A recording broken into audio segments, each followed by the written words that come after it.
السلام عليكم اخواتي وحبايبي، عاملين ايه؟ طمنوني عليكم، يا رب تكونوا بخير ان شاء الله. النهارده هنخلل اللفت مع بعض.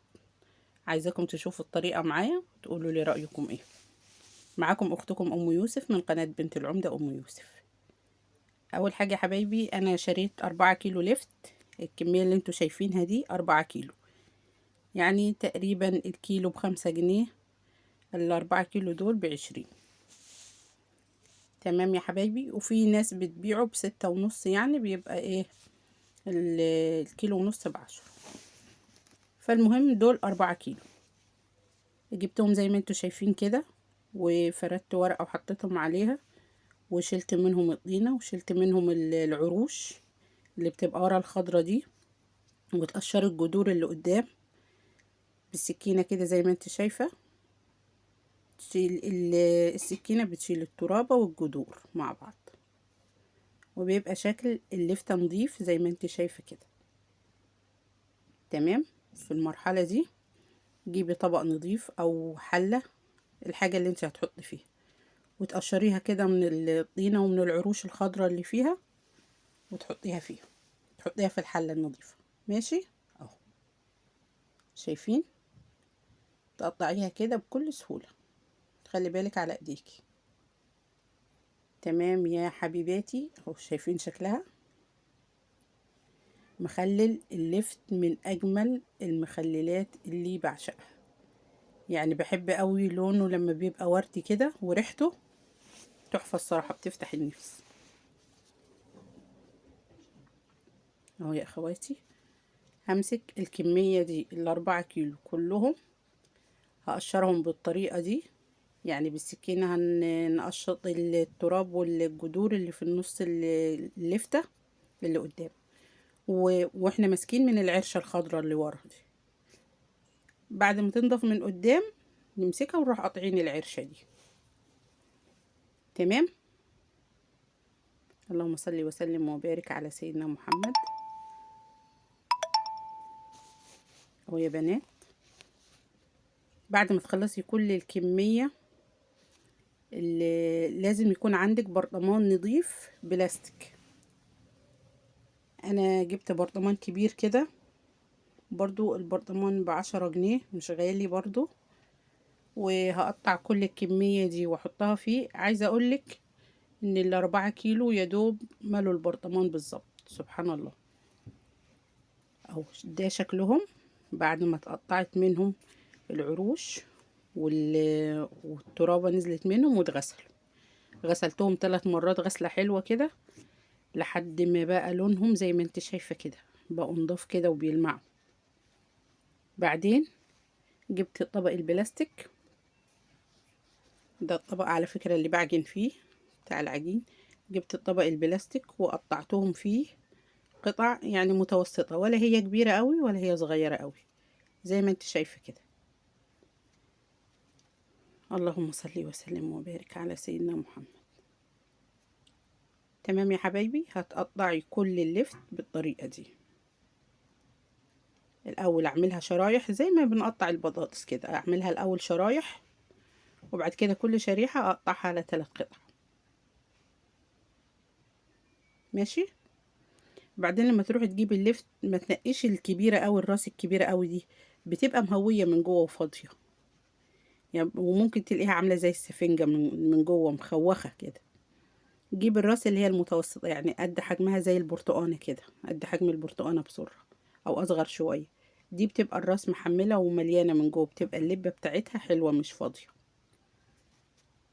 هتمسكي كل الكمية وتقطعيها بالشكل ده. بعد ما تقطعيها بقى ما تاخديهاش تعمليها في البرطمان على طول. المادة اللي على اللفت من بره دي، اللون البنفسجي ده بيدي مرارة في اللفت. فاحنا عشان نخلي اللفت بنقطعه اول يوم كده، ونرش عليه شوية ملح، ونبيته لتاني يوم. يعني مثلا انا جبتهم النهاردة الظهرية وغسلتهم وقطعتهم بالطريقة دي. بعد ما اخلصهم برش عليهم شوية ملح، وبيتهم لتاني يوم. تاني يوم بقى تلاقيهم منزلين مية اللون البنفسجي ده، تصبيها يعني ترميها منهم وتغسليهم بمية نظيفة، وبعدين تعملي التتبيلة بتاعتك اللي هي المية بتاعت المخلل، وتحطيهم بقى في البرطمان وتضيفي عليهم المية اللي هتعمليها بالتوابل اللي هقولك عليها دلوقتي. تمام يا حبايبي، اهو كده قطعنا كل الكمية تقريبا، لسه فيه كام واحدة تقطعوا معانا. وسبحان الله، يعني مخلله غير القرنبيط. برضو بحب مخلل القرنبيط، بيبقى تحفة، بياخد اللون الوردي ده وبيبقى طعمه. بس القرنبيط بقى ما يتخللش وهو ني زي اللفت كده. القرنبيط بنغلي المية وفيها شوية كمون، وتديله تسقطيه فيها كده، يعني يدوب يسخن على المية، ما تخليهوش يغلي. تسيبيه يعني قد 5 دقايق كده في مية الغلي، مية السلق، وبعدين تطلعيه.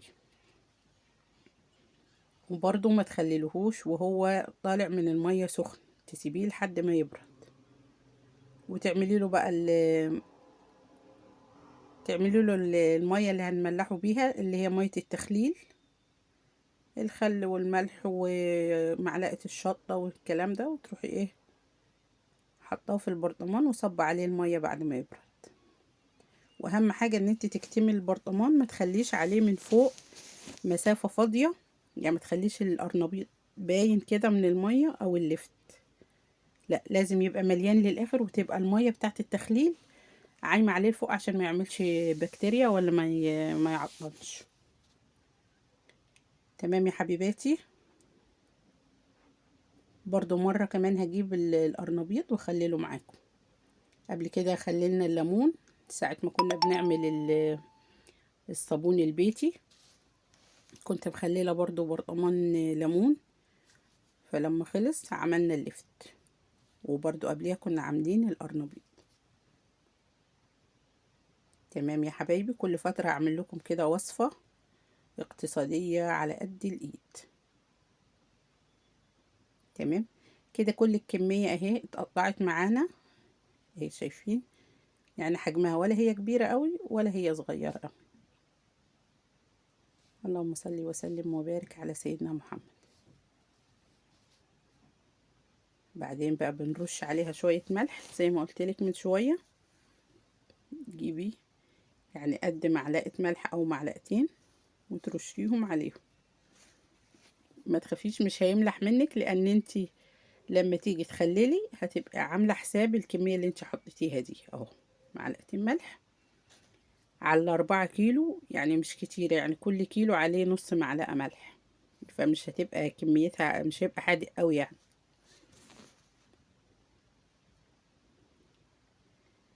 بس وتديهم تقليبة كده وتبيتيهم لتاني يوم، تغطي الطبق ده او البولة او الحاجة اللي انت حطاهم فيها، تغطيها كده بصينية وتسيبيها لتاني يوم.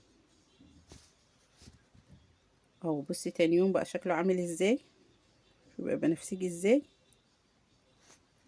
تصفي بقى، ترمي المية اللي فيه البنفسجية دي وتحطي مية نظيفة، يعني 4 معالق ملح ومعلقة كمون وليمونة تعصريها، ومعلقة نص معلقة خل. حطيت انا المكونات دي، وقرنين فلفل حامي تفتحيهم كده وتحطيهم مع اللفت، تحطيه في البرطمان وتكبسيه كله على بعضه، وتصب عليه الخلطة دي، وتغطيه بكيس بلاستيك كويس، بس لازم المية تبقى مغطياه لحد وش البرطمان كده، وتحط عليه كيس بلاستيك من فوق، وتقفلي عليه البرطمان كويس وتسيبيه يعني 3 أيام بالكتير، 4 أيام، وتاكلي منه أحلى مخلل لفت.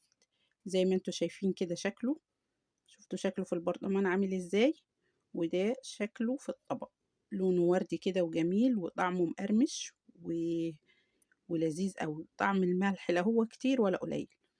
انت بقى لو هتعملي كيلو واحد لفت تحطي له معلقة واحدة ملح في التخليل، معلقة واحدة ملح ونص ليمونة تعصريها ونص معلقة كمون، ومع لتر مية، وتحطيهم في البرطمان وتصبي عليهم المية دي، وتسيبيه مقفول كده في البرطمان لمدة 3 أيام، وبعدين تطلعي منه وتاكلي بألف هنا وشفا أحلى مخلل لفت.